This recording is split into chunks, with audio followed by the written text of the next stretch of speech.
And good morning to you. It is now Thursday, November 4th, 2010. I'm Dennis Hudson at orangequant.com. I've been away for a while, and just as a brief explanation, I haven't done any trading since about April, and the reason for that is that I've been busy with patent matters, writing and filing a couple of patent applications. So, nothing to do with trading, by the way. These are related to physics. But anyway, that's why I haven't been around. And if you've been a regular visitor before that and I wasn't here when you came back, that's why. And I'm sorry. I just needed to deal with that. Now, this broadcast is going to be a little messy because I'm just getting back in the groove here. But I took a retrospective and also a forward-looking view.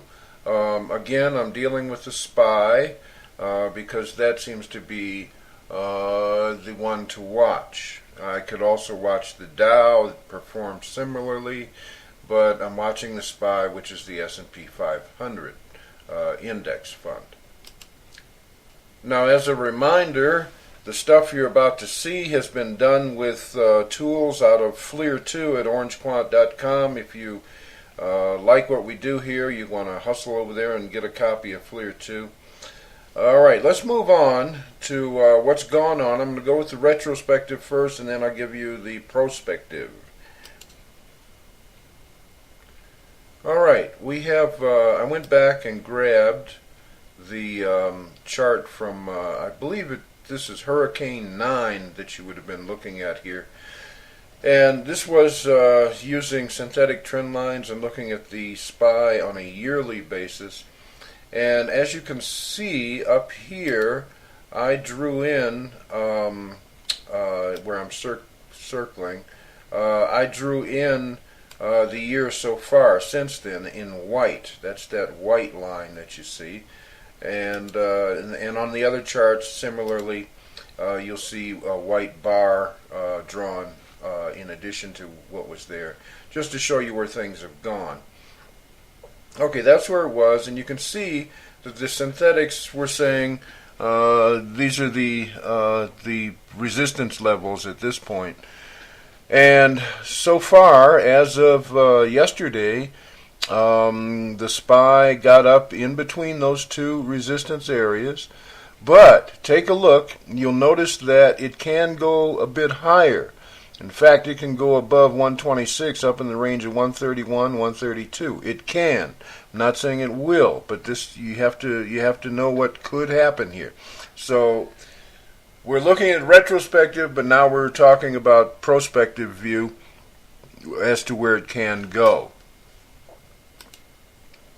To get a better handle on whether or not it can go up there, let's look at the quarterly view.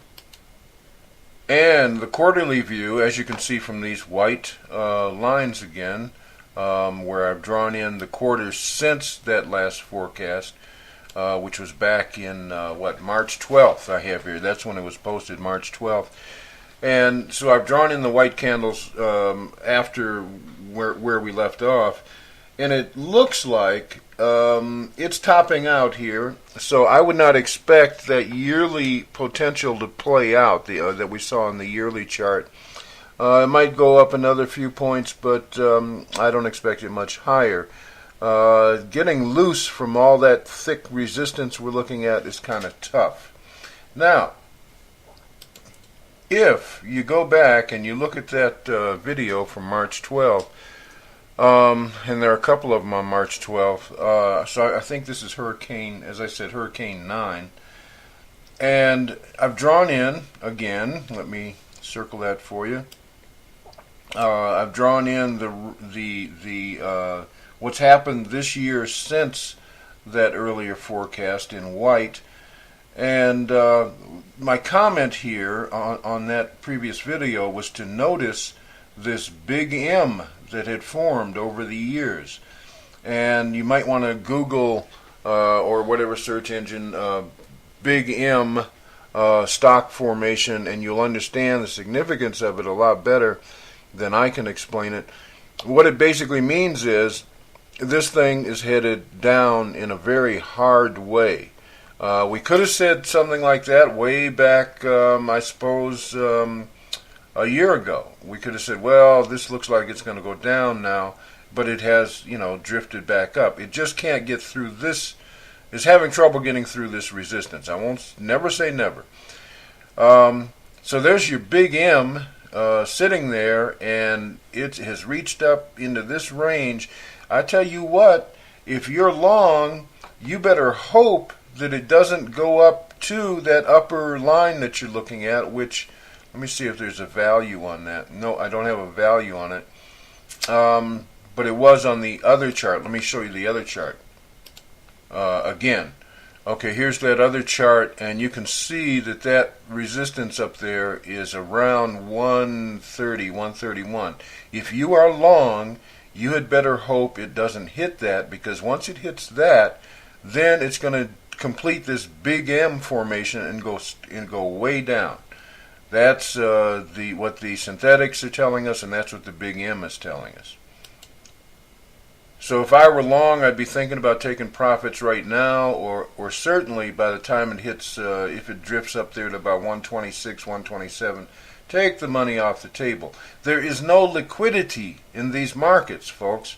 You can look this up, and you look at some of that volume out there. There is no liquidity. This thing is a house of cards at this point, and very dangerous. Now, if the big M on the yearly and these synthetic trend lines don't convince you yet that trouble is in the offing, let's take a look at what we see on the quarterly. And there you are, the current quarterly there at the far right. And look at this huge big M that has formed here on the quarterly. Look at this. I mean, that's that's a major big M. And it has come up to a point where it needs to turn back. It's already weakened, and I'll circle the weakening for you. I mean, it weakened right over here. This thing is in a lot of trouble at this point. Now, a lot of people don't think I pay any attention to fundamentals, but in fact I do. I care deeply about fundamentals, but only in terms of what they can tell me about the technical and quant charts.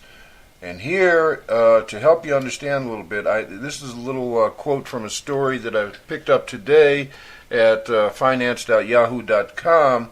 And if you Google any part of this phrase along with the author's names, you'll be able to find the article, or you'll find it at Finance Yahoo. This is today. This story just came out today, Thursday, November, what did I say today was? November 4th, 2010. And it tells where money is flowing. And this has to do with the quantitative easing issue. And I believe the title of the story at Yahoo Finance was Emerging Markets Fight the Fed QE2 Easing, or something like that. So it's like at this point of this year, the flow into emerging market funds is about 5 times what it was for the entirety of 2009. That's very significant. It means our currency is getting weakened out there, and what we're looking at, these countries out in the world, sooner or later somebody's going to really get mad and do something. And we're going to have Sarajevo, a financial Sarajevo, which is what triggered World War I. And I hope to God we don't have a war, but it's going to be an economic war, no doubt about it. So start reading.